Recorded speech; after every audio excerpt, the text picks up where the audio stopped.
The topic is Marcus Garvey and Africans in the Caribbean.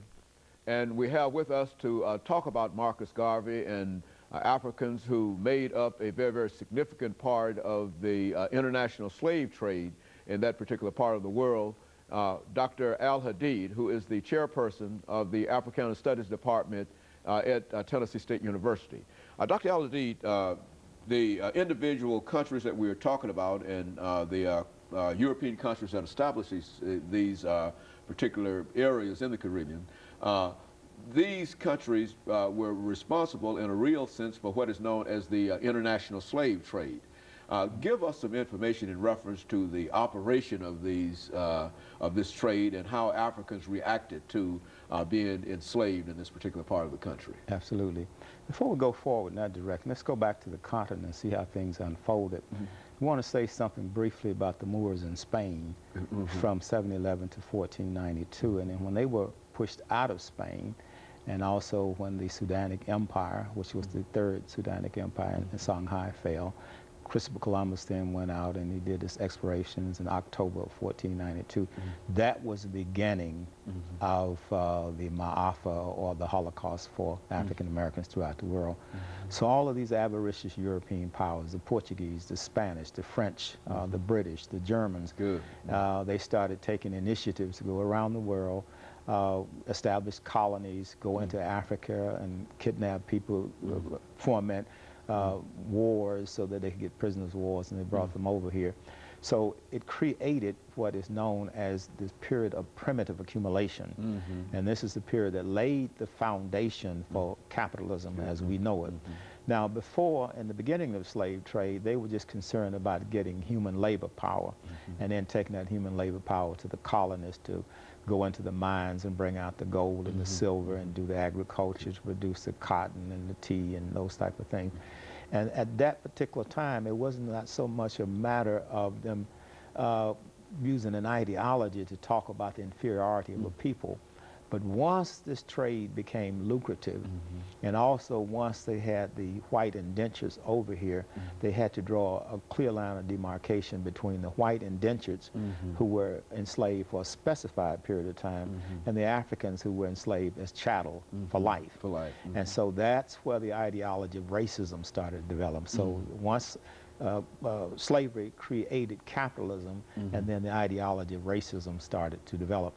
And what I would argue as a sociologist is that capitalism, a form of economics, created the ideology of racism. It wasn't that the Europeans had this negative attitude about Africans, because they had almost 800 years of experience with the Moors. They knew in the Greek and Roman time, they knew about the ancient Egyptians, so they knew that the people in Africa were highly civilized and highly developed.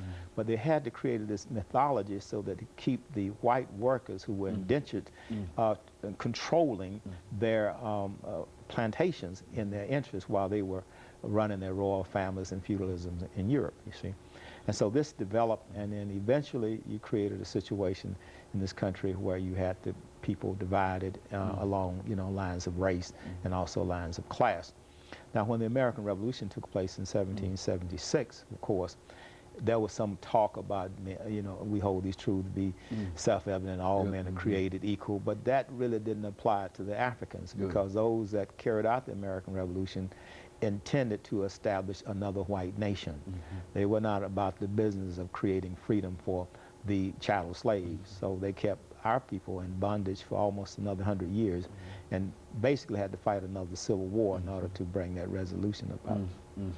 And so Marcus Garvey, when you think in terms of his career, exactly how would you introduce him into this particular mix of Africans in the Caribbean? I mean, what was distinctive about Garvey that might have separated him perhaps from a Toussaint Louverture or some of the other individuals who played significant roles in African American history? Absolutely. Garvey, we'd have to start with the Berlin Conference of 1884-85. Now the scramble for African captives had ended. The Europeans have become entrenched in Africa. Now they're establishing colonies in Africa. They're establishing colonies in Angola, Nigeria, and so forth, and basically enslaving Africans on African soil. On the continent. On the continent itself. So by this time, Garvey is born August 17, 1887. and Jamaica is colonized, where he was born in St. Anne's, Jamaica. And so when we look at Garvey, I would see Garvey almost as the reincarnation of a Toussaint Louverture, because Toussaint Louverture, Dessalines, and Boukman carried out the Haitian Revolution in 1804. So Garvey now is coming almost 100 years later to bring about a similar type agitation you see in Jamaica, which is not that far, you know, from Haiti and from the Cuba, Hispaniola areas. In terms of Garvey, Garvey was a person that was from a father who was a Maroon in Jamaica. His father taught him a lot about history, about culture. He worked as a period of time as a printer, and then he started traveling throughout the Caribbean. He traveled throughout South America. He went to Venezuela, he went to Panama, he went to Ecuador, throughout the world. And everywhere he looked, he said, where's the black man's land? Where's the black man's government, his men of big affairs? And he said, since he could not find them, he would set out himself to create this. And so he left the Caribbean, and then he went to London around 1912. While in London, he had contact with a man by the name of Dusé Muhammad Ali Pasha, who was an Egyptian nationalist of Sudanese origin. And he worked with Dusé Muhammad for about 2 or 3 years with his newspaper, the London Times Oriental Review. And he learned a lot about nationalism. He learned a lot about Pan-Africanism. So Dusé Muhammad was actually his mentor. And then he developed a motto for his movement. It was one God, one aim, and one destiny. And Garvey started crying, said, up you mighty race, you can accomplish what you will. Very interesting, however, Garvey really got sparked from his experience with Dusé Muhammad, and also from reading Up from Slavery by Booker T. Washington. As a matter of fact, he tried several times to come to the United States to meet Booker T. Washington, because he felt that Booker T. Washington was the only black man in America who had good sense. He was the only one that had a good understanding how to bring about a solution, because Garvey was not interested in assimilation. He was not interested in integration. He was interested in self-determination. He was interested in nation building.